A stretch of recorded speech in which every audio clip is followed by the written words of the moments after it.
Please welcome back President and CEO from the National Marine Sanctuary Foundation, Kris Sarri. Thank you. Good afternoon and welcome back for our final plenary, which I'm very excited about as well.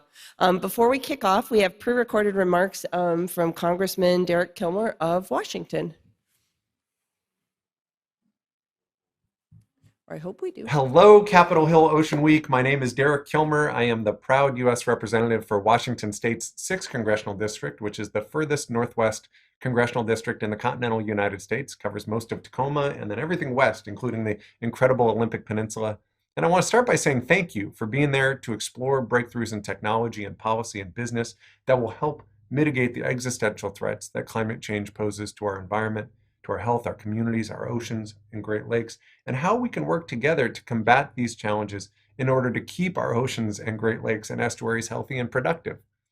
Our oceans and waters are diverse, incredible ecosystems with some of the most important creatures on the planet. And in the region I represent in particular, we all know just how important the health of our oceans and our waters are to our economic security and to the thousands of families whose livelihoods are tied to fisheries and our shellfish industry. My own governor, Jay Inslee, put it well when he said, "We are the first generation to feel the impact of climate change and the last generation that can do something about it." I'm excited about the energy and vision behind the push to combat the climate crisis and to protect our oceans and find a path forward to grow blue energy by so many here at this conference, because I think America should be aspirational and should have a sense of urgency about addressing this pressing challenge. Why do I say that? Well, in the region I represent, we have 4 coastal tribes that are literally having to move to higher ground as a result of rising sea levels and more severe flooding caused by storms. As the global climate warms and as our area has become drier, we have seen uncontrollable wildfires rage across my beautiful home state. Our shellfish industry and our fisheries are seeing changing ocean chemistry impact the health of our marine life and the industries that depend on it. And the largest employer in my district, the Department of Defense, identifies climate change as a threat multiplier that makes our world less safe. So we need to act now if we're going to make progress in addressing this global threat. In recent years, the House Select Committee on the Climate Crisis has put forth a roadmap to put the country on the path to net zero carbon pollution. On top of that, as part of President Biden's Build Back Better agenda, Congress is actively working to deliver the largest ever federal investment in clean energy, and we got to get that done. Over the last decade, the U.S. Department of Energy and our incredible national labs, including the Pacific Northwest National Lab in my district in Sequim, Washington, have made impressive strides in developing energy technologies that are essential for powering the 21st century economy, for creating jobs and combating climate change and generating clean and reliable energy. However, there is more to be done to advance renewable energy technologies that fully capitalize on the ocean's low-cost energy and decarbonization potential, and to develop a robust strategy for deploying new renewable energy technologies in aquatic environments. We need to make sure that we are effectively leveraging government and nationwide resources to drive innovation in and deployment of these blue energy technologies. That'll boost American competitiveness. It'll grow jobs in the blue economy. It'll help secure low-cost, clean, resilient energy sources for American businesses and families. This effort is going to be really important for meeting our emission reduction targets and for reducing climate change's impact on our communities. As I mentioned, I'm proud that the region I represent has led the national charge to develop the blue energy and water-based technologies that use marine energy resources, including ocean waves, tides, currents, salinity, algae, and temperature gradients, to drive sustainable economic development and create jobs and be part of the climate solution. That's why, in order to capitalize on that innovation, I've introduced a bill called the Blue Energy Innovation Act. It's a bipartisan bill that aims to redouble our federal government's efforts to harness the blue economy and reassert the United States as the global leader in the research, development, and deployment of blue energy technologies. It'll do this by providing $75 million in federal funds to advance technological innovation to better harness ocean energy, enhance deployment of next-generation renewable technologies in aquatic environments, to drive decarbonization efforts and create jobs across the blue economy. It will also establish the Blue Economy Center of Excellence to support a new cross-cutting program and help coordinate across DOE offices, national labs, research institutions, state governments, and other federal agencies to achieve the shared decarbonization and renewable energy mission. This bipartisan legislation will help ensure America becomes the global leader in driving innovation and sustainability and creating blue economy jobs and fighting the climate crisis. So it's a big deal, and I'll keep working to get it signed into law. I'm encouraged that all of you there today are working together to help address this crisis. And I'll keep working in Congress to ensure you have the support you need to keep making progress. So thank you, and count me as a partner. We'll see you soon. Thank you, Congressman Kilmer. It is my honor to welcome to the stage Congressman Alan Lowenthal from California. The Congressman serves on both the House Natural Resource Committee and the House Transportation and Infrastructure Committee, where he fights for environmental protections and addressing climate change. We're very lucky to have him joining us today, and I'll welcome the Congressman to the stage. Thank you.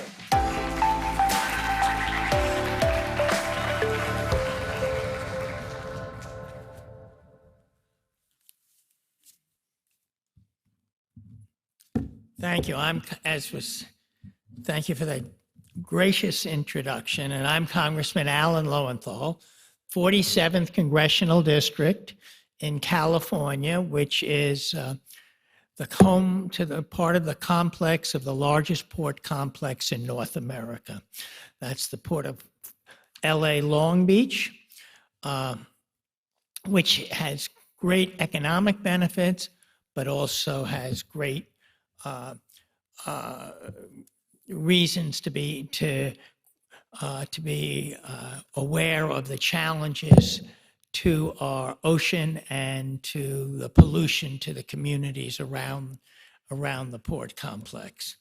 But I want to take a moment to welcome everyone and thank you for joining us this afternoon at the Capitol Hill Ocean Week, and thanks also to the National Marine Sanctuary Foundation for inviting me to speak and say a few words this afternoon. Our ocean has played a critical but unrecognized role in protecting us against climate change. The ocean has absorbed over 90% of the excess heat from our atmosphere and over 25% of the CO2 that we have emitted. But even our vast ocean has its limits. Today, we face unprecedented challenges in our ocean and in our coast due to human-caused climate change.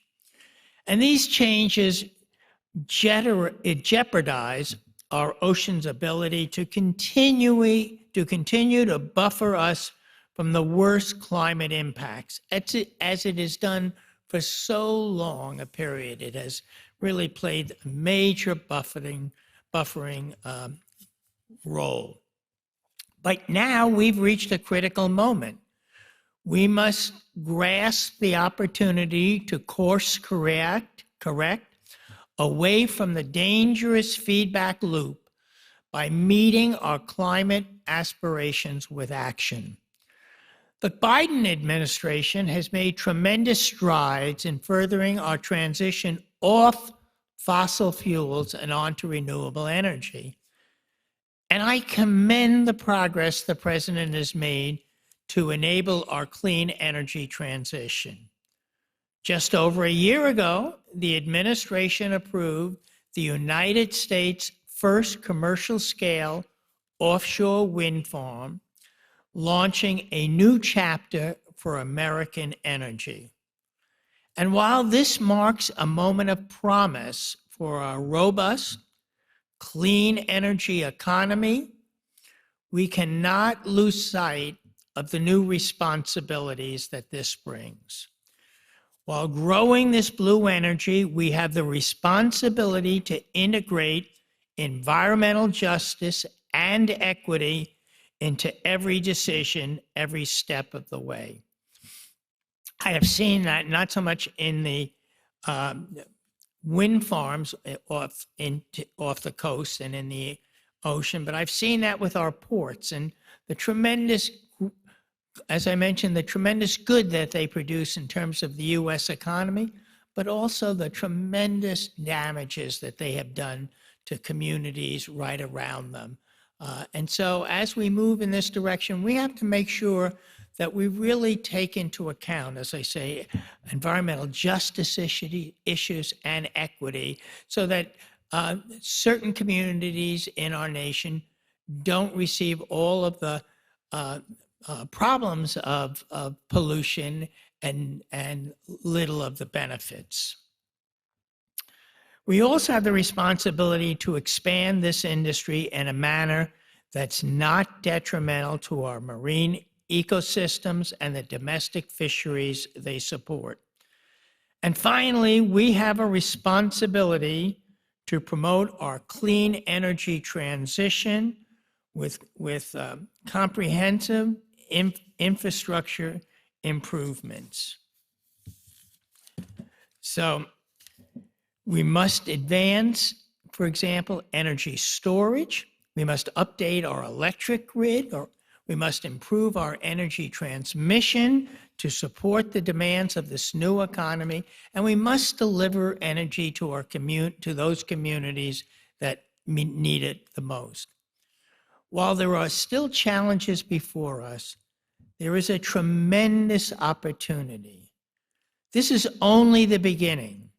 We now have the opportunity to sustainably grow our blue energy system to meet our climate goals while promoting a thriving ocean and Great Lakes ecosystem and providing thousands of good-paying jobs for the American public.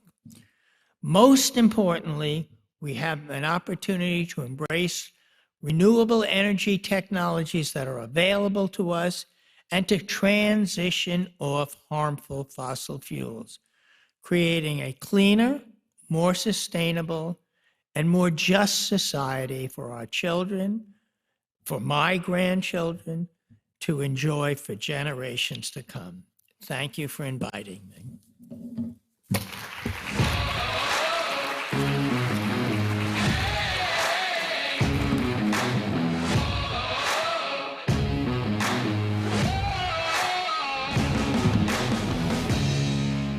I really want to thank the congressman. I thought his remarks were incredible, and I think our panelists will delve into it today, just about the responsibilities that have, the challenges we have, and the opportunities that we have as we think about more renewable energy development and how to do it in a way that's equitable, and considers environmental justice, and also protects species and habitat. So it's my pleasure this afternoon to introduce Daniel Bresette, who's the Executive Director of the Environmental and Energy Studies Institute, to moderate our panel on marine renewable energy development. EESI advances science-based solutions for climate change, energy, and environmental challenges. Daniel, thank you very much for moderating. Thank you, Kris.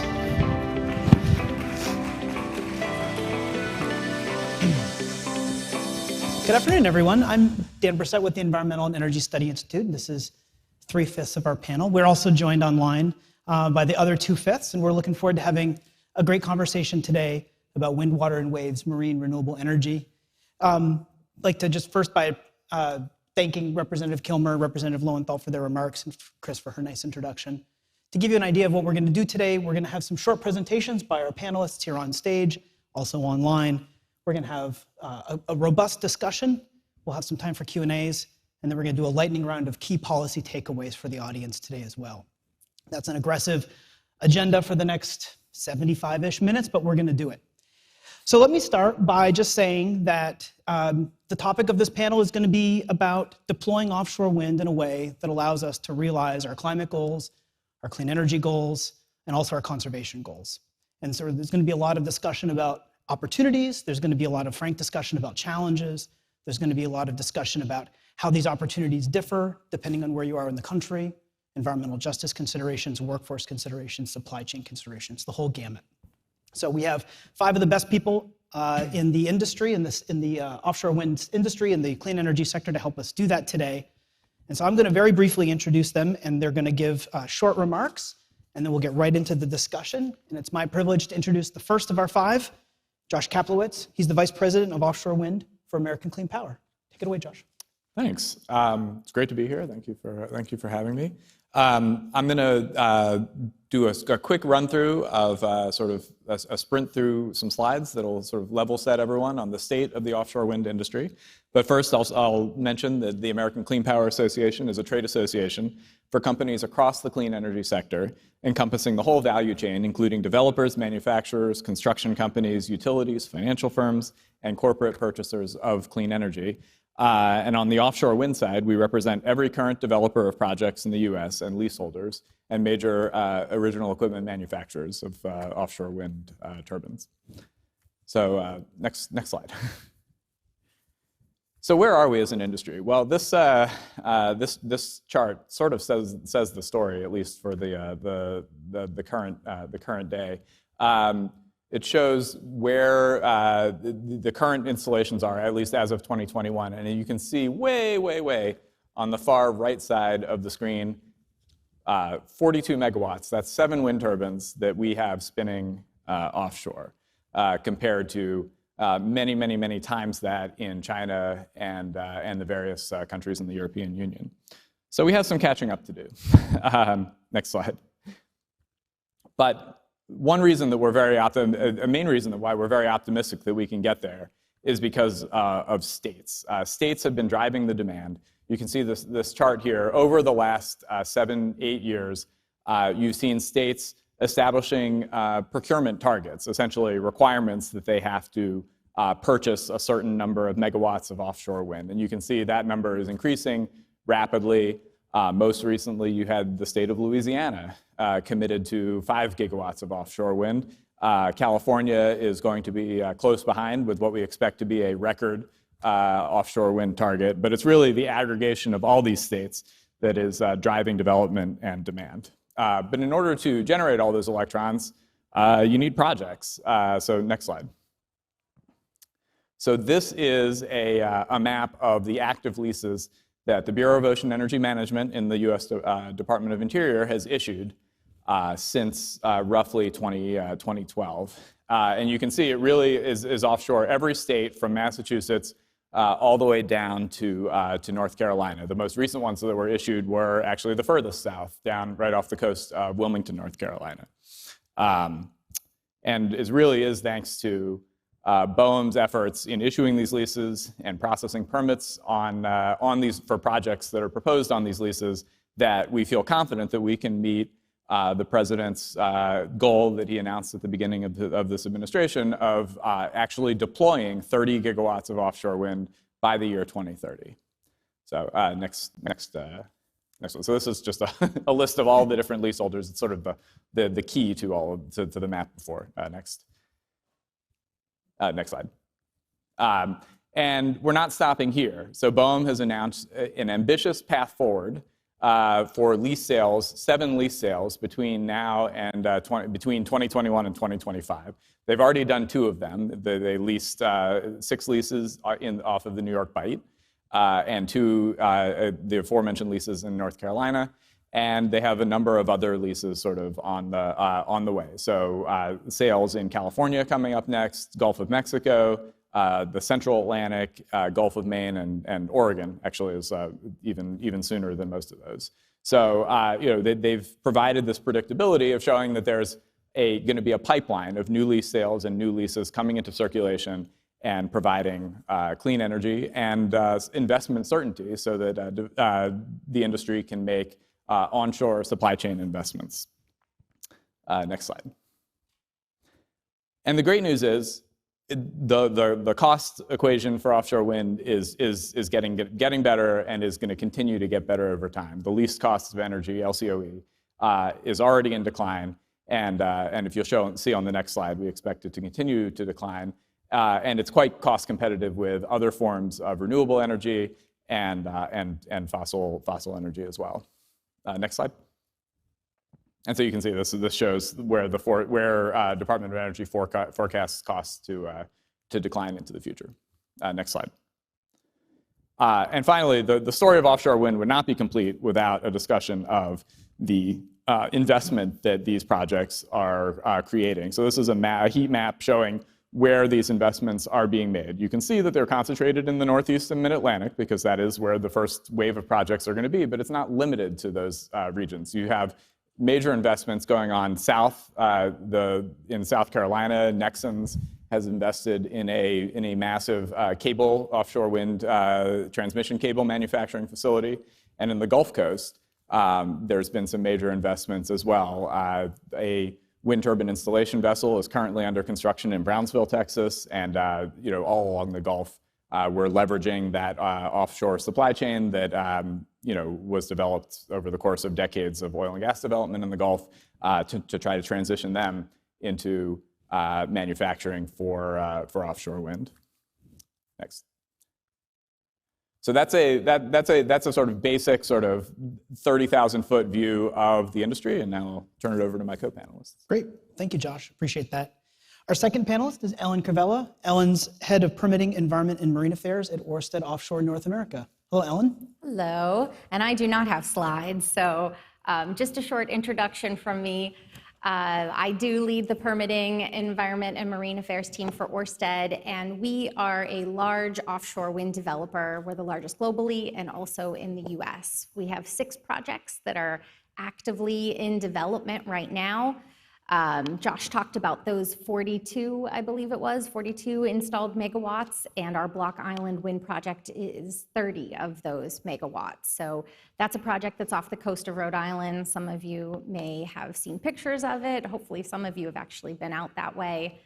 And we are just about to start construction on our South Fork wind project, which is off the coast of New York, and that one's a bit bigger. It will power about 2 million homes with clean energy. So really proud of that project, really excited to start getting steel in the water on that one.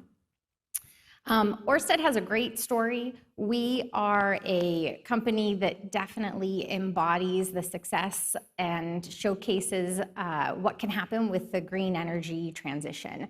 We formerly were an oil and gas company in Denmark, still headquartered globally in Denmark, but have a number of offices here in the US as well. And we have converted very much to an organization that is passionate about clean energy. In fact, we're often ranked the greenest energy company in the world, which is makes it a really fun place to work. And that's because we have really big ambitions when it comes to biodiversity, as well as emissions reductions. And so we'll get into some of those things on the panel a little bit later, but I'll pass the ball back to you. Great, thanks, Erin.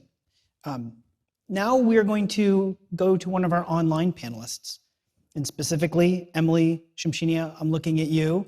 Emily is Director, Regional Wildlife Science Collaborative for Offshore Wind, and she's the manager of the Northeast Ocean Data Portal. Emily, I'm assuming you can hear me by your facial expressions, but I'll turn it over to you for your introduction. Yeah, thanks so much. Can you guys hear me okay? Yes. All right, great. Thank you for having me on this panel. As already said, my name is Emily. I'm the director of the Regional Wildlife Science Collaborative for Offshore Wind, or RWSC.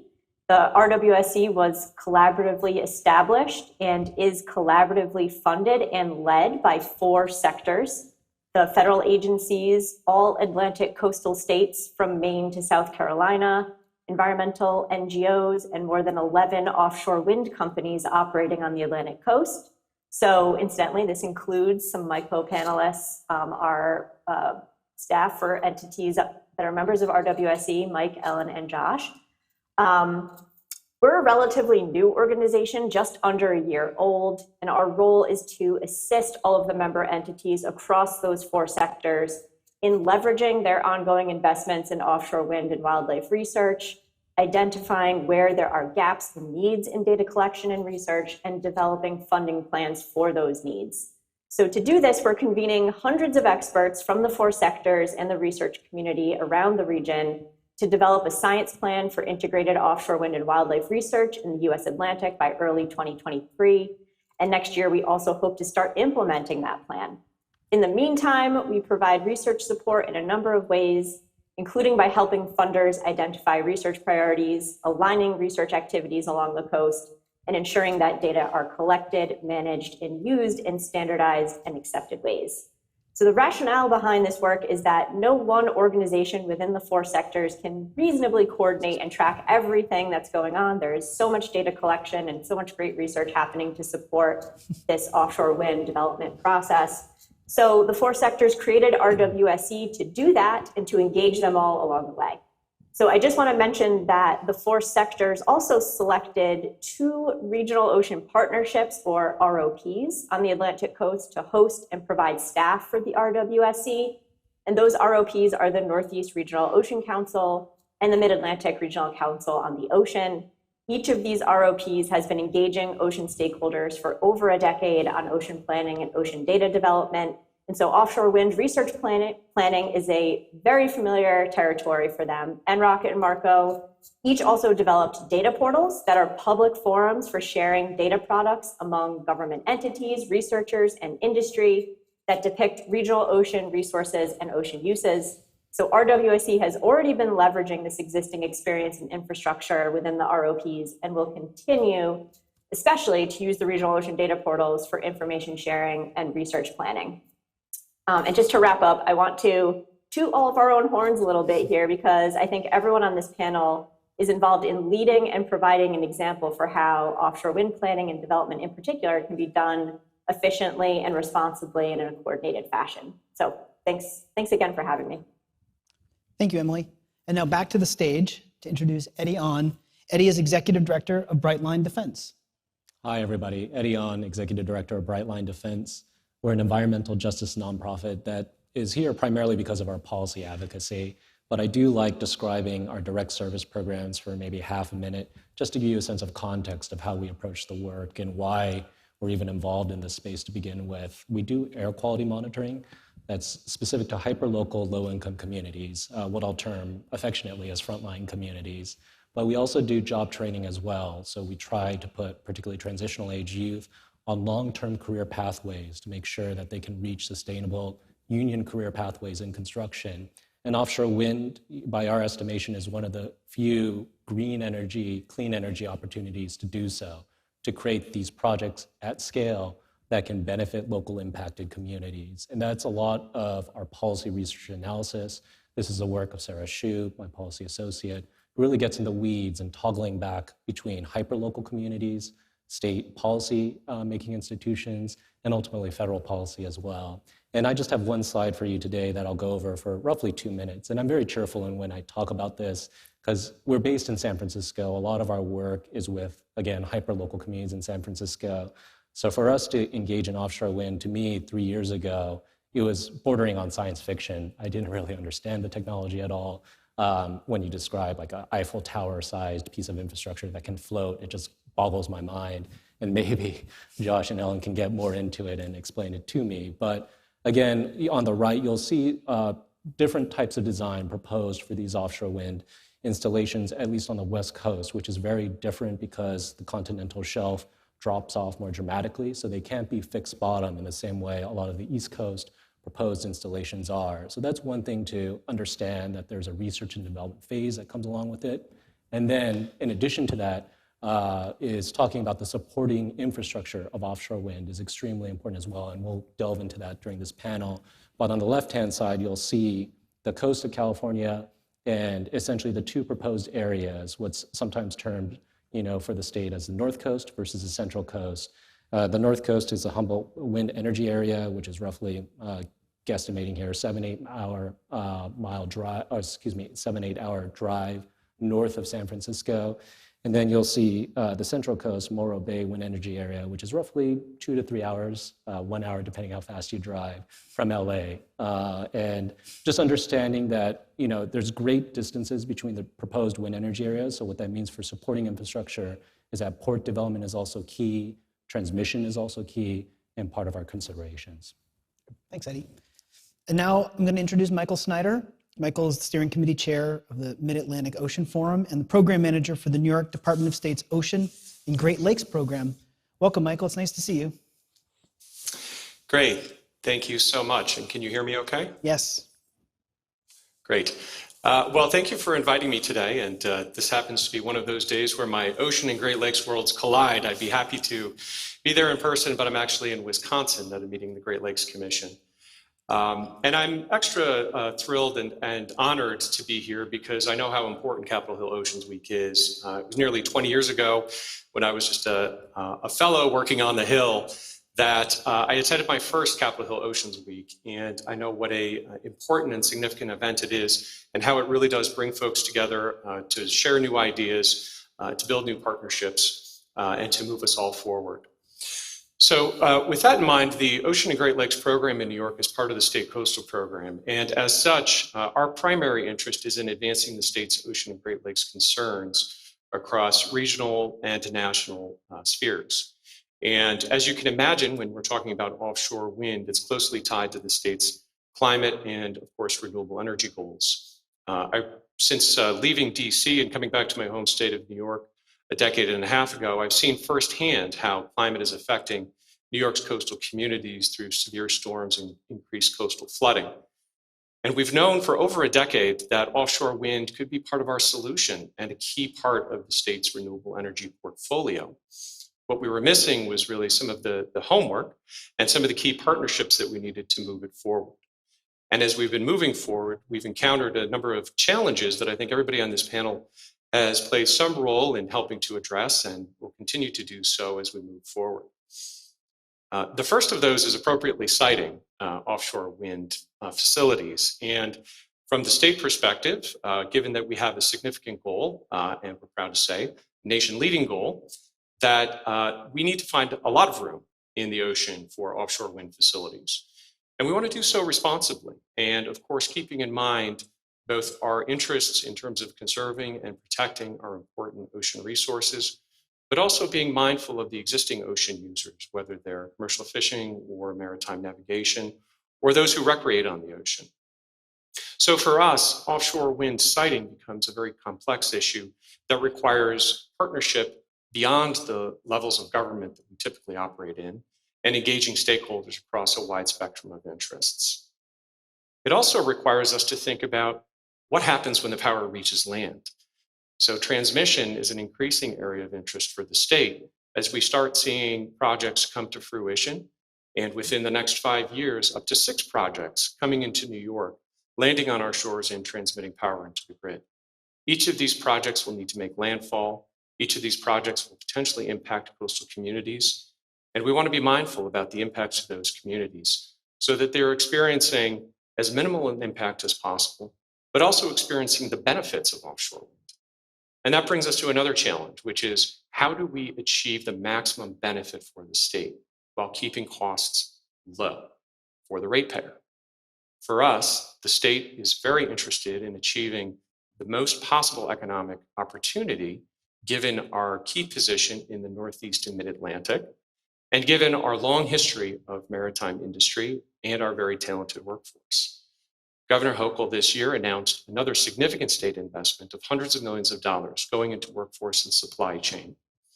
This is all part of the state's all of the above approach to ensure that offshore wind yields the maximum benefit with the minimal impact to our coastal communities. And lastly, and what I spend most of my time working on, is how do we get the federal government to go along with all of these different ideas, projects, and needs that we have. And I think it's telling that the folks on this panel all come from different interests, all of which collectively have some stake in federal government action and policy. From the state's perspective, the federal government is a key partner in achieving our goals. And they're also a key stakeholder in terms of identifying resources of interest, identifying potential areas of conflict, and trying to achieve the most cost-effective projects possible. For us, federal partnership is part and parcel of achieving a sustainable renewable energy portfolio and achieving our 9-gigawatt goal for offshore wind by 2035. Emily mentioned the regional ocean partnerships, which we started a decade ago with like-minded states along the East Coast to ensure that the federal government heard our voices and had a ready-made forum for identifying those issues of concern and working through them. And so with that, I'm going to let us get to the discussion, the good part here. I'll stop talking and turn it back over to Dan. And thank you again all for inviting me here. I wish I could be there in person. Thanks, Mike. And thanks to the panelists for those great introductions. And Mike, you just kind of gave us the segue. Let's start talking about policy and specifically federal policy. And so what we'll do, Josh, I think I'll start with you. I'd love to hear from each of your different perspectives, sort of what are the top priority policy needs? I'm interested in all of the different sort of topic areas we've talked about: workforce, environmental justice, supply chain, infrastructure, transmission. But I'm really interested in getting to how do we advance these policies in a way where we're not setting other policies back? How can we ensure that our policy landscape is complementary? And so as we're advancing, say, conservation goals, we're also able to advance clean energy goals, for example. So Josh, that's a big question, but we'll turn it to you first. Yeah, there's a lot in that question. Well, look, there are a lot of challenges. I mean, these are all surmountable challenges that offshore wind faces. But I'm gonna build right on what Mike was saying about the federal, the federal-state partnership, and start with permitting. It's no secret that offshore wind is probably one of the most, if not the most, complex permitting regimes in certainly in the country and maybe the world. We don't have one-stop shopping like many countries in Europe have. We have this sort of rickety sort of amalgamation of different agencies at different levels with different types of government. And it starts with the Bureau of Ocean Energy Management. They are the lead agency. They're the ones that lease the outer continental shelf for offshore wind. But they can't just do it themselves. They have to work with an alphabet soup of other federal agencies, over a dozen of them that they must consult with. And some of these have independent permitting decisions that all have to kind of get coordinated. So just the federal permitting is incredibly complex. Add to that the fact that we live in a federalist system. So we have a whole level of state permitting. New York has its own permitting regime that is mostly onshore, but also reaches offshore through the Coastal Zone Management Act. And then local governments also have say. So you're sort of balancing all of this, and that only gets you the right to construct the project. It doesn't get you the offtake. You have an entirely different regulatory process to sell your electricity through these state procurement processes. So it's a lot to coordinate, and there's a lot of opportunities for delays, for uncertainty, for lawsuits. And I think this is just a long way of saying that offshore wind is not inevitable. We've talked about all the opportunities that it affords, all of the the great things that economic opportunities, environmental opportunities, but you can't just wind up the clock and just let it go. To get the permitting, you mentioned sort of policy choices. To get permitting right and to get these projects over the finish line in an environmentally responsible manner, you need to make really deliberate strategic policy choices at every level, and it just takes constant care and attention and dialogue. And we just have to be really intentional. And I think balancing the conservation goals with with clean energy goals, it's not even a balancing act. The two are complementary, and I know we'll get to that in a sec. But it just has to happen in a very coordinated, deliberate fashion, and with lots of dialogue. Well, and if I could riff on that for a second. Riff away. Thank you. You saw the cost curve that Josh put up early on. And what did you say? You said this is all dependent on certainty. Yeah. And so having that certainty in the development timeline, in the permitting process, which then affects procurement and supply chain and workforce and all of the other things that you mentioned from the get-go, they're all so interrelated. And so having that certainty is really, really key for this very nascent industry. Emily, let's go to you since you are the third panelist to introduce yourself. What are your top priority policy needs that could help advance offshore wind deployment in the U.S.?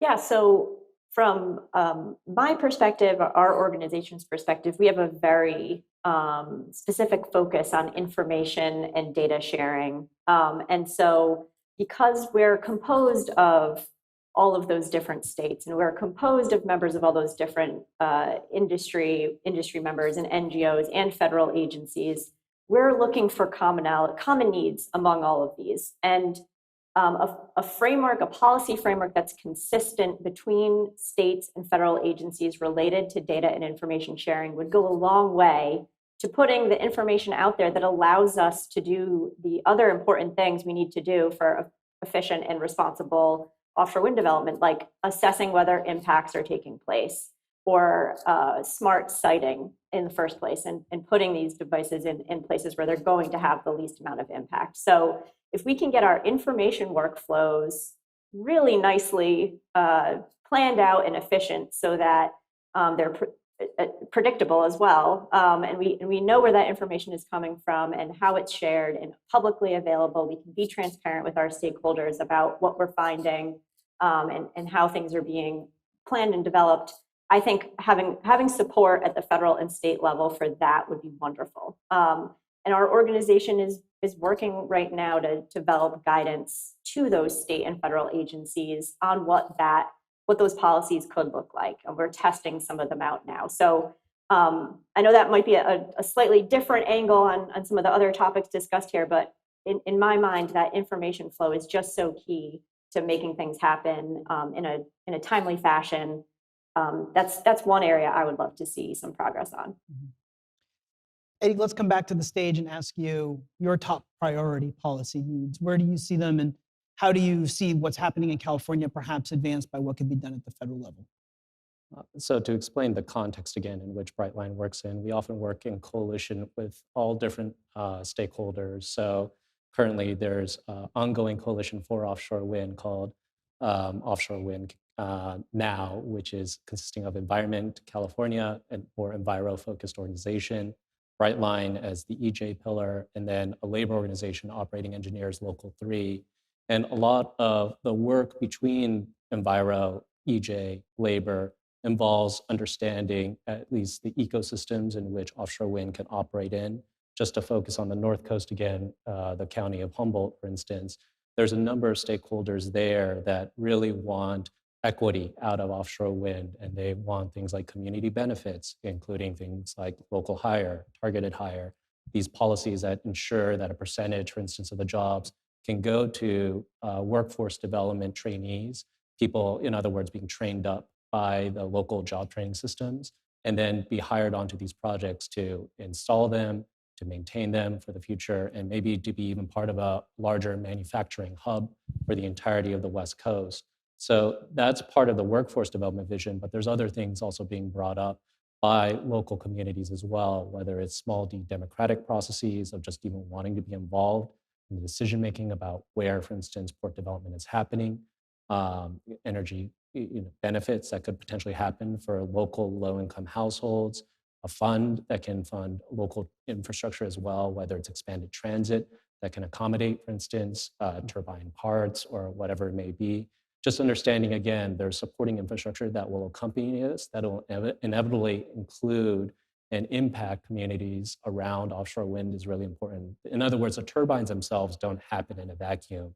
That to actually have these turbines to function and serve the rest of the state, you need to build out things like transmission infrastructure and ports themselves even to service the turbines as well. So those are some of the things that hopefully Brightline will continue to work on both for the North Coast and Central Coast, and push forward things like a community benefits agreement. And where the federal government can be helpful with that is ensuring that that process is driven by a progressive bidding credit system. So currently for the North Coast, in a proposed sale notice, there's a 2.5% bidding credit being offered. And to make sure that's perhaps being expanded as a bidding credit could be a really interesting way to increase community leverage to ask for as much as possible out of these installations.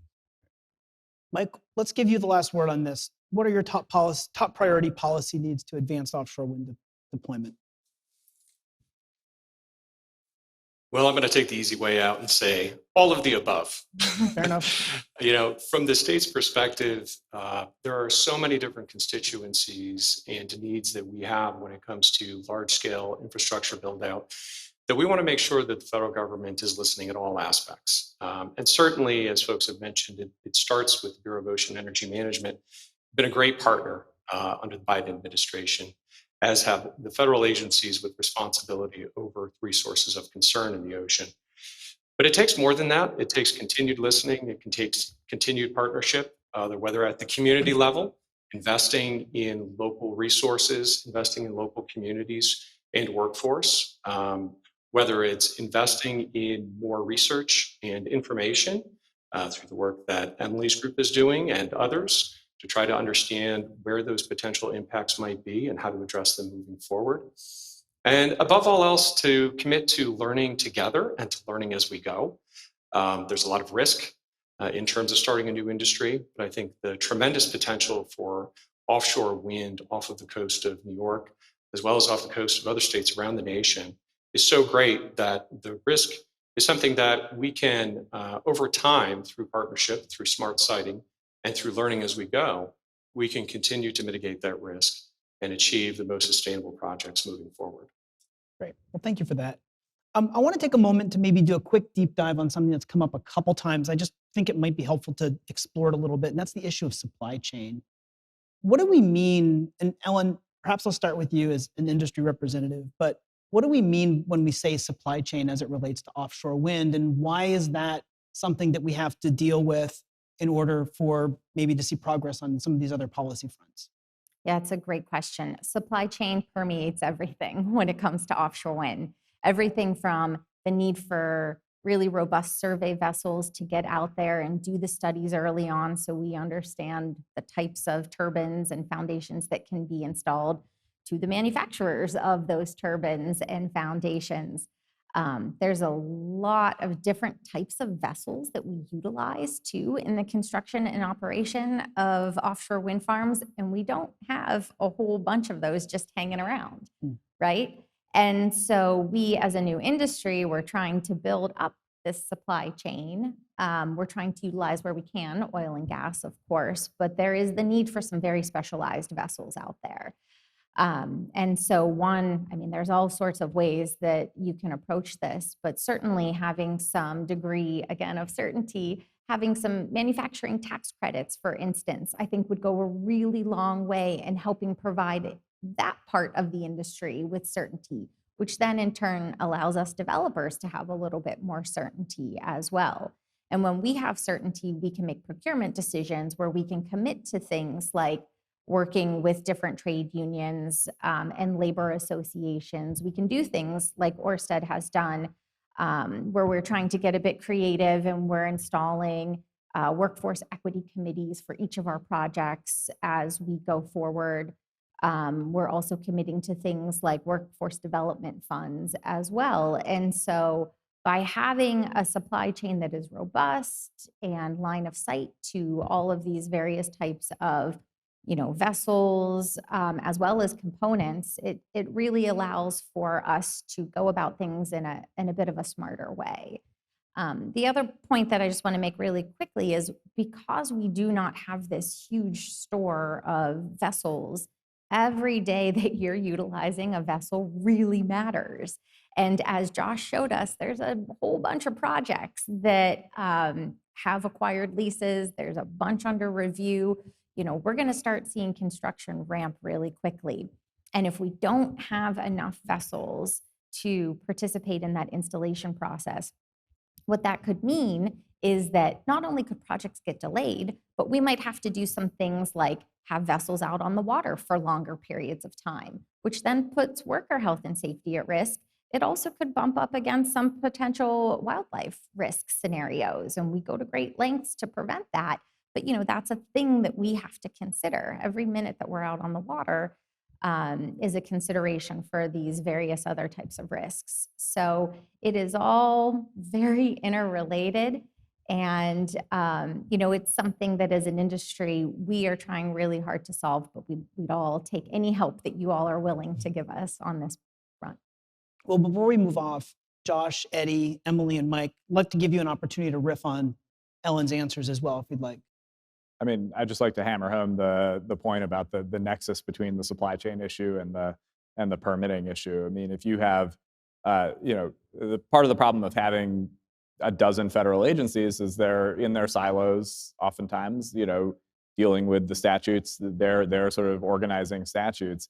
And, if you push for a mitigation measure that may make sense in isolation, but it causes a 6-month delay, well, that's going to have ripple effects on the supply chain. And I think if there's one takeaway, it's just how, that you take home, it's just how interlinked everything is. A 6-month delay in obtaining a permit could delay the procurement of a vessel, could delay the ability to contract for foundations, monopile foundations that are sort of pile driven into the seabed, and that has its own unintended consequences. So really comes back to having that permitting certainty and sort of knowing, being able to know how long the timeline is going to be, what's expected of you in terms of mitigation measures, and sort of adding new things at the last minute, as federal agencies really creates more than headaches. It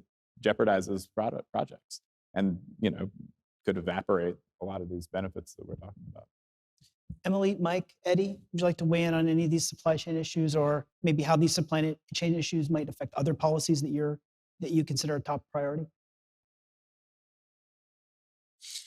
Yeah, I could just maybe respond a little bit and riff a little bit, if I could, on Ellen and Josh's remarks. I would completely agree that the supply chain is of utmost concern. I think for the states, we all are looking to achieve sort of those maximum economic development benefits.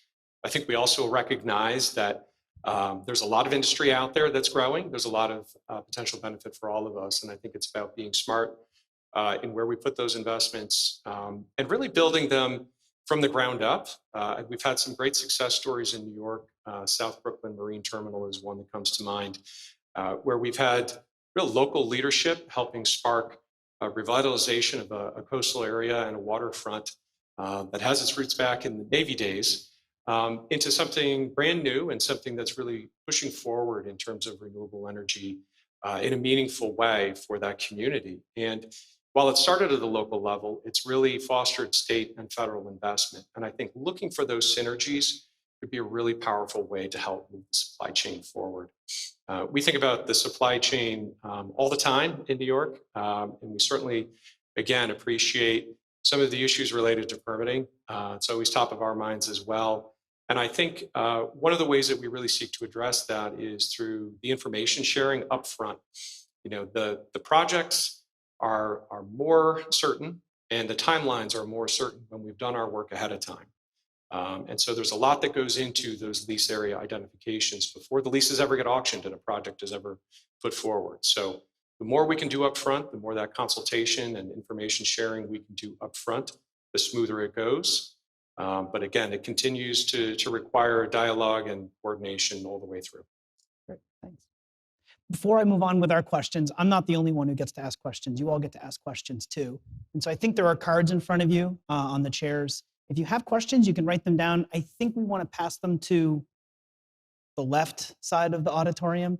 And if you're online, there is a chat room. You can use that to ask questions as well, and then we'll compile them, and we'll leave some time during our conversation today to ask questions as well. So if you have any, that's the best way to do it. Eddie, you talked about the work in your organization. You work, as you said, I think you affectionately call these communities frontline communities.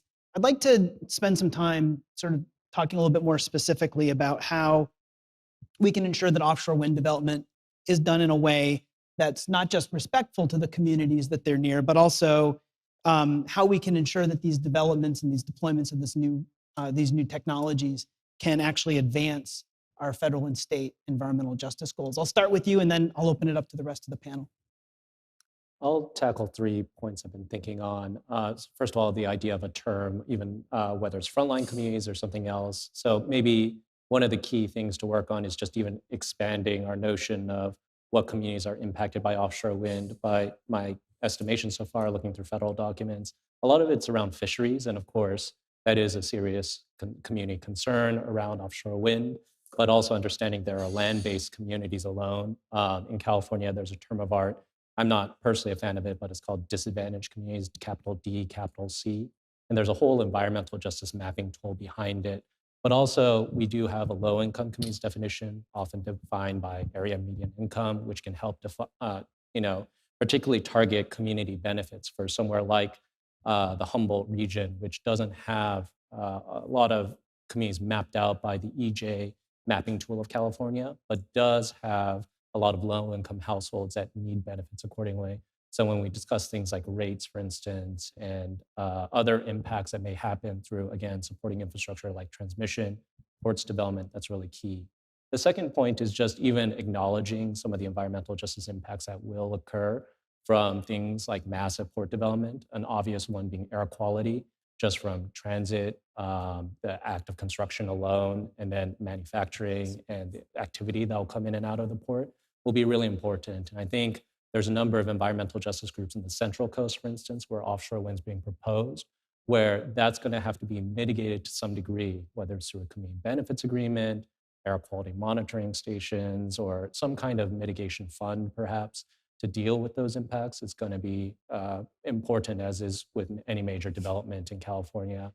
Third, and finally, I'm sorting through it, but I guess infrastructure funding, just making sure local infrastructure is created for particularly one key thing I always return to is the idea of making sure Native American tribes are empowered throughout this process. In the North Coast alone, there's probably going to be somewhere between 4 to 6 tribes seriously engaged, but there's over a dozen tribal entities in the North Coast alone that may have an opinion on this, and just recognizing their interests that they may want to assert, essentially, for instance, community ownership as part of these offshore wind turbines is important too. Thanks, Eddie. Panelists, Emily, Mike, Ellen, Josh, love to hear your comments too about what we can do to ensure that we're advancing environmental justice goals along with offshore wind development. I mean, please go ahead. I agree with what Eddie said, but I would just add that just building offshore wind advances environmental justice. We are decarbonizing the grid. We're taking fossil fuel plants offline that have been sited for decades in communities of color, and where those burdens and the pollution that it causes have fallen, too heavily on the people who can afford it least. These wind farms are going to be built 15 or more miles offshore. They're not good. Obviously they're onshore. I think you recognize very fairly there are we're going to have to build up our ports. There are transmission lines that come ashore, and onshore grid upgrades, and we need to make sure that those impacts are felt fairly. But I think scoping back, there is that fundamental point that decarbonizing the grid advances environmental justice by reducing pollution and localized impacts. Could I jump back Yeah, of in? course. I generally agree with that. In fact, our nonprofit has issued a report to that effect, talking about, especially if you set an aggressive gigawatt target for the entire state, how it can again drive the industry and make sure that we can retire less necessary. There's a report that actually talks about certain gas power plants as environmental justice sensitive units. To retire those units will be really important in the future, but it all relies on building this stuff out at scale. Generally, if we only build small turbines here and there, probably won't lead to the retiring of those power plants. And so that's where I become very cautious in terms of setting expectations with particularly frontline communities, because I don't want to say, oh, it's going to automatically lead the shutdown of your gas power plant. Mike, Emily?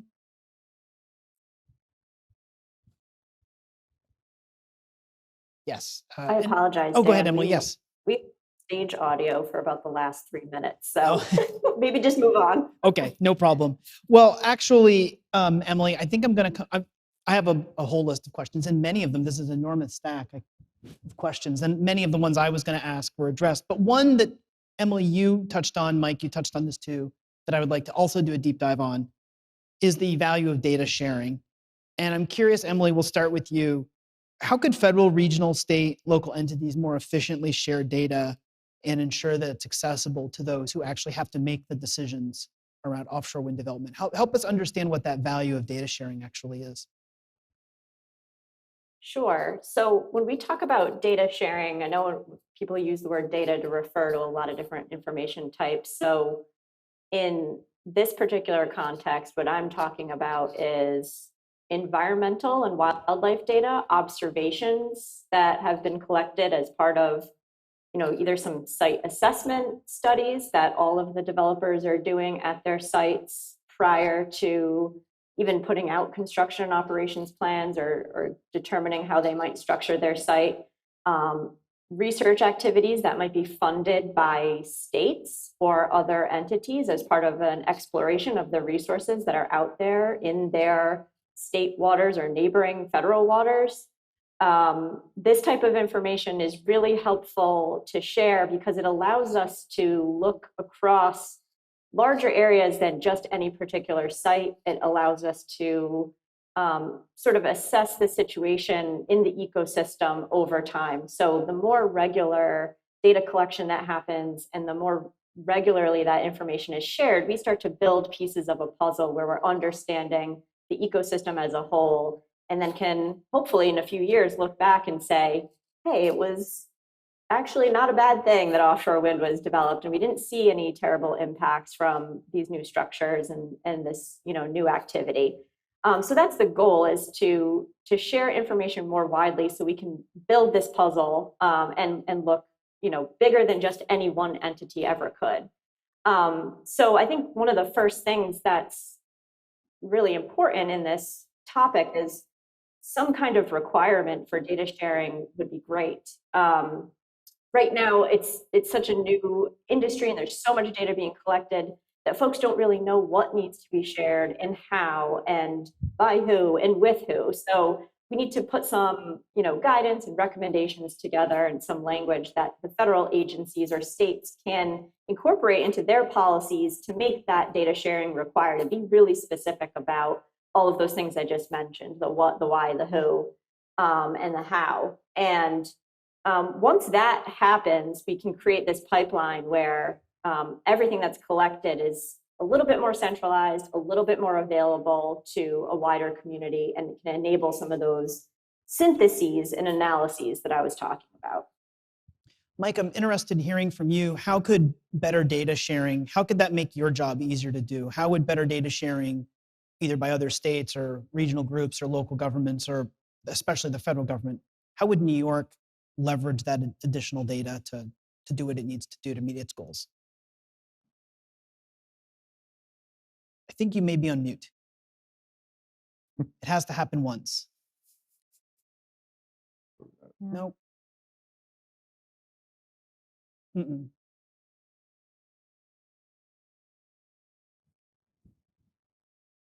Well, perhaps while Mike is getting his mic set up, we'll come back, Mike and the mic. We'll come back to Mike and his mic.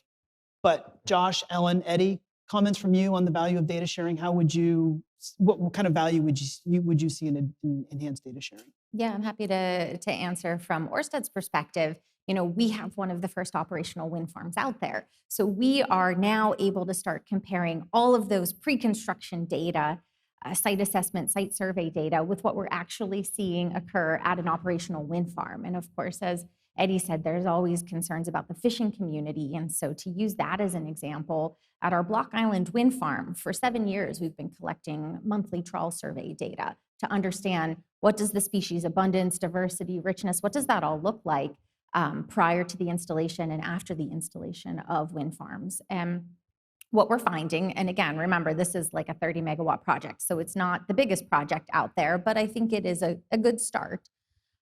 What we're finding is that there's really no decrease in abundance of species. And those species who like to be around structures, the Atlantic cod, the black sea bass, we're finding actually those fish populations are increasing.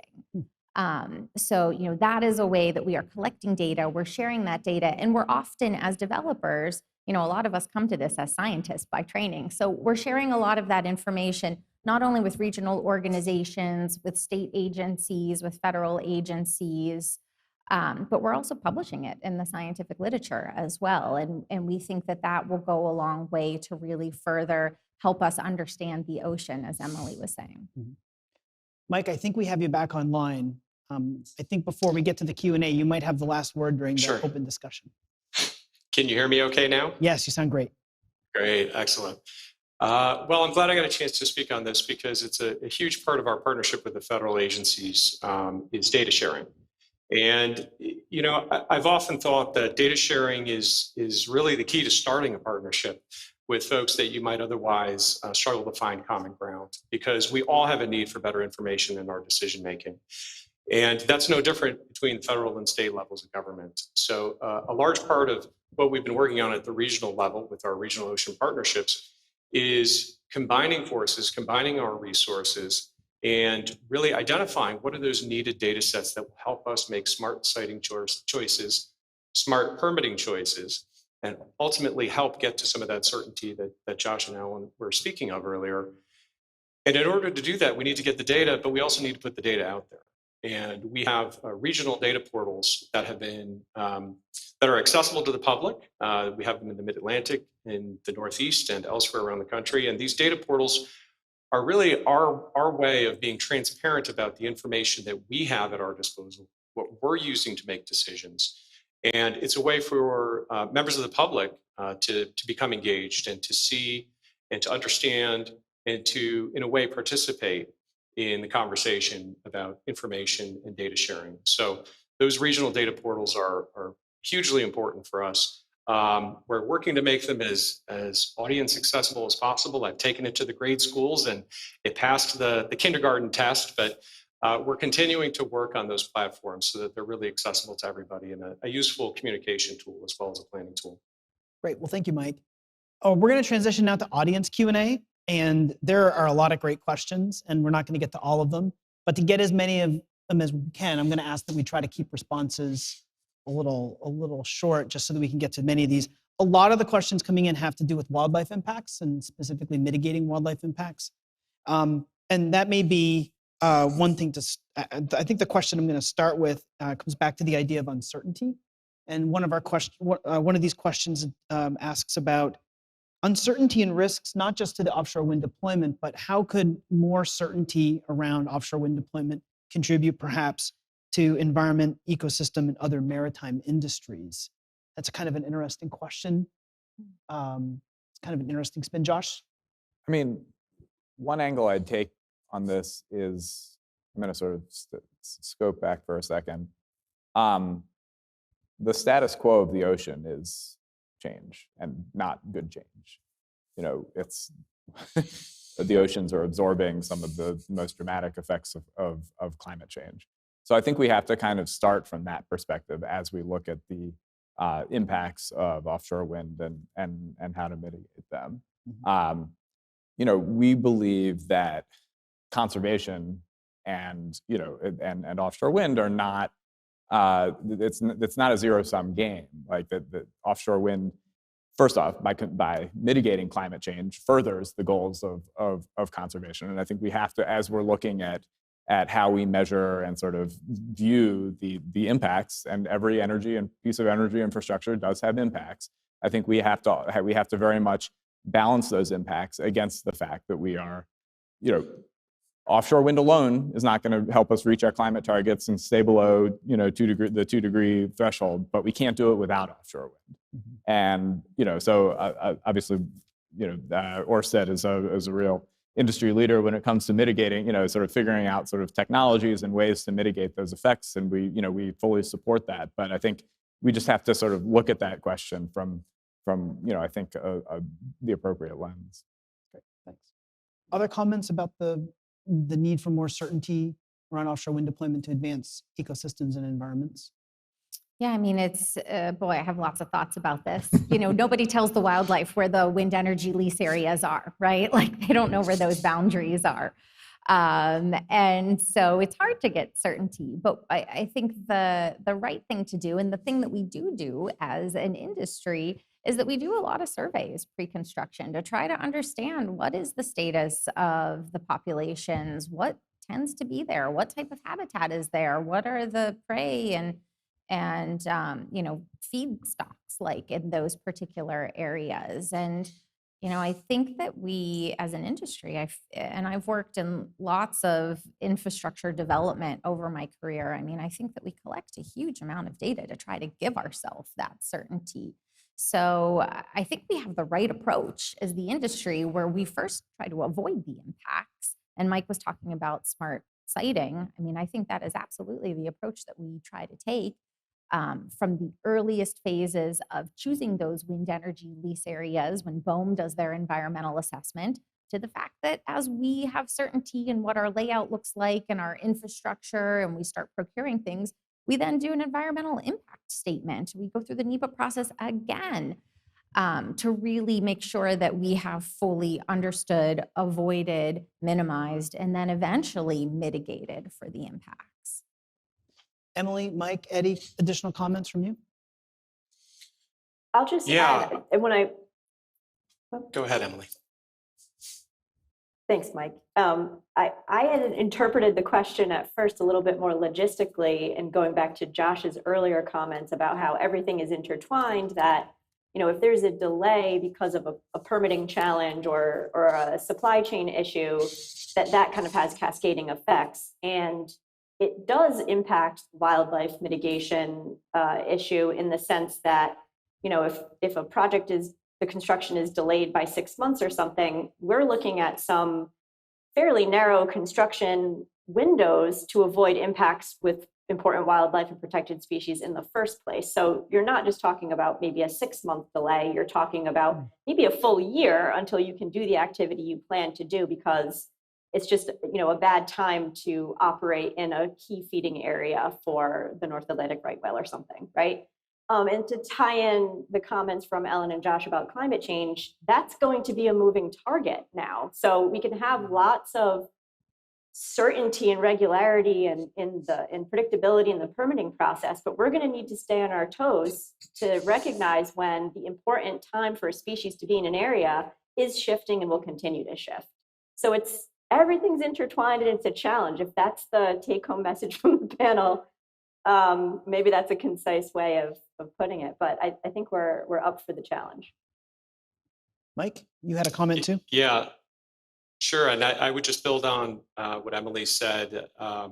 I think as much a challenge as it is, we have tools at our disposal to help address that challenge. And, you know, certainly the RWSC and the group that Emily is leading, and the work of the developers, work of the government agencies. There's a lot of resources going into identifying and getting our arms around some of these challenges and some of the uncertainties. So it's sort of a mix of doing the best you can up front and then having the right processes in place that allow you to flex when you need to flex without getting, you know, derailed or having these cascades of delays that ultimately make projects, you know, slip too far. So I think it's that mix of the approach, you know, and again, I spoke earlier to kind of learning as you go. And I think that's a really critical part of all of this is adaptive management and understanding that we do know more than we used to about the ocean, but we're still learning. And as Josh and Emily were saying, it's a changing environment. So I think opportunities are out there for us to continue to learn and apply that knowledge in a smart and meaningful way. Can I add one more wrinkle here? Sure. Just to add another vector of change. Technologies change, and not just wind turbine technologies and foundation technologies and the like, but also mitigation technologies. You know, 7 years ago or longer ago, everyone thought that the only way you could measure the wind speed on your lease was to build a tower that was literally the height of like a wind turbine hub and put an anemometer on top and measure the wind speed. And people developed, very smart engineers developed what are called LiDAR buoys. They're just buoys that you just anchor like any other weather buoy, and it shoots a laser up into the sky and measures the wind speed at whatever height you want. That technological advance completely changed what the impact of measuring wind speed was, and for the better. Buoys are much less impactful than having to go out and pile drive a tower into the seabed every time you wanted to measure the wind speed, which is of course important for knowing how financially viable your project is. You know, there are mitigation measures for right whales that are coming online. Bubble curtains, double bubble curtains, my favorite phrase. That you know, that attenuate the propagation of noise from pile driving.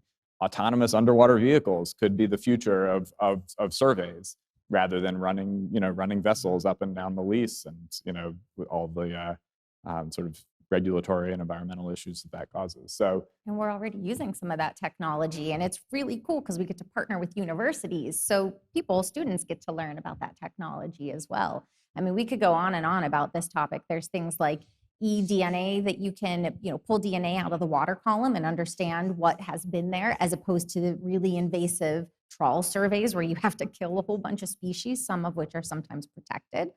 That's kind of where the future is going. And I'm really proud to say that I think the wind industry is on the forefront of a lot of that technology. And it's great. And it's great that we get to share it with universities as well. What's a big challenging problem? It makes sense that you would spend a lot of time thinking about creative ways to solve them. For sure. This is a question that I was going to ask, but I decided to ask it in the Q&A. And that is, how does what we've talked about here today advance broader blue economy initiatives? This person mentioned marine hydrokinetic, but also other blue economy. This is a topic that's of keen interest on Capitol Hill in particular. Everyone wants to talk about blue economy. Comments on this? I mean, we support, look, developers are required to, gather an extraordinary amount of data. And just using it would be wasteful to just use that data for the narrow purpose of permitting an offshore wind farm. We should be leveraging that data to, figure out how to, create aquaculture, I don't know. I mean, that's a sort of there are lots of different industries that can use the data that, and scientists, academic institutions. I think just the sheer amount of data that is collected ought to be leveraged as much as possible. I mean, I would also. I would add two. Oh, go ahead, Mike. Go ahead, Mike. Thanks. The on the workforce development and some of the infrastructure improvements, those are significant to say the least. And we are seeing some tremendous revitalization of areas, as well as renewed interest in our labor workforce in getting involved in the blue economy more broadly. We're fortunate in New York to be home to both the state-sponsored and federal-sponsored maritime institutions, where every year we're graduating folks who have a desire to work in the blue economy, as well as many other great institutions around the Northeast and in New York. And I think building that workforce, that skilled workforce, and building that ethic are so integral to offshore wind that we already see it starting to spill over into other areas. So, whether you're talking about a port infrastructure investment upgrade, or you're talking about more funding going into some of our maritime schools, I think that there's sort of a rising tide that lifts all boats, if you forgive the pun. And I think that's certainly true here. It's an appropriate pun for this setting, so forgiven. Thought I could get away with it. Ellen, did you have something? I agree with everything that Mike said. I would just maybe add that, I think we're getting really creative too in thinking about different ways that we can revitalize ports, thinking of ways that we can use, like I know in Seattle, they're very interested in battery operated ferries. And now there's a lot of talk about how do we use batteries to operate some other, things to help with offshore wind development as well. I don't know if we'll ever get to a place where we have batteries for the installation vessels. I sure hope so. But I kind of feel like the sky's the limit. We do other things too, like we work with local fishermen to go out and help us do some of the scientific surveys when they're not actually fishing. I mean, that's fantastic, right? And so I think there is a ton of opportunity when I think about the blue economy. I mean, it gets me really excited. So I don't know who wrote this question, but it's pretty great. And I feel like we have to end with it. And I'm going to read it verbatim because it's that good. If offshore wind could have such a large impact on people in the United States, why is it so complex to get a federal permit? Amen. I thought I already answered that. Did you write that question, Josh? Yeah, it says JK. Can we just rewind the tape? And, again, it comes back to the sort of, look, we're working on solutions. The Federal Permitting Improvement Steering Council was formed under the FAST 41 infrastructure, Title 41 of the FAST infrastructure law. They're doing incredible work, sort of getting the trains to run on time, setting up project schedules. They have a dashboard. You can go to, I'm not going to blank on the website, but there's a website where you can literally see where each project is, not just offshore wind projects, but any large energy infrastructure project, where they are in the permitting process. And it's used to kind of be transparent and show the various different work streams. But I think it's just going to take kind of coordination from the top a lot. I think the Biden administration has done a good job of sort of coordinating all these different federal agencies. I think that there's some work to be done there. making sure that every federal agency is kind of rowing in the same direction. Obviously, different statutory mandates, but like if everyone's kind of working towards the goal of 30 gigawatts of offshore wind by 2030, then we can work through some of these issues. That happens most of the time, but not all the time. So I think better coordination at the top would go a long way towards making that question moot. I'd like to take a stab at that one also, if I could, and just add too that I think institutionalizing some of those processes that allow us to learn as we go. It's a brand new industry. Many of us have never permitted any of these types of facilities before, and the impacts are largely understood, but not fully known until there are projects out there. And so it's understanding, how we get comfortable with some of that uncertainty and how we build into projects the ability, down the line to adjust or in future projects, more likely to adjust how we do things. So I think it's that uncertainty. It's their new processes, it's their new permits. It's a whole new ball game, even though it's a pretty big ball game. So I think, for many of us who spend every day doing this, it's not for lack of effort. It's just really due to the complexity of it and the need to really get to a point where we can all say, yes, this is the way forward on this project. And I think we're starting to see the benefits. And I think it's one of those things, once the momentum gets behind some projects, you'll start to see those permitting timelines really become a lot more certain and much smoother. And we still need to work out our barometer for the risk to the resources from the installation of an offshore wind farm versus the risks due to climate change, right? Like we're still trying to figure that out. And I say this as a person who lives in Oregon, whose state catches fire every year now, which is like a pretty terrifying thing.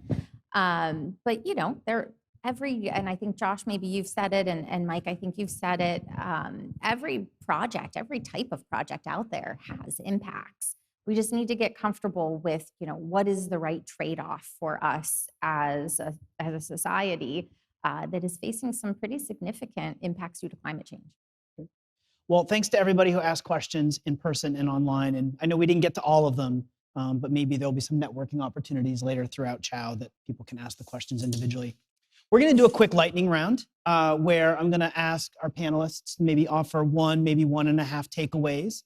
And Eddie, I'm going to start with you because that will make it harder on the rest of the panelists because they won't be allowed to repeat what you're about to say. So, Eddie, what are the top 1 or 1.5 takeaways for our audience today about the opportunities and challenges before us? I'd like the audience to take away how to create a vision of equity around this. And I do want to answer the question that was posited at the very end, which was why should it take so long? In my mind, 5 to 10 years feels about right to get some of these basic questions understood about the technology, to research, develop it to a point where it's cost effective. And most importantly for me, for Brightline, is to make sure that there are community benefits involved, that this is essentially creating a lot of enthusiasm amongst local communities where these offshore wind turbines are being sited.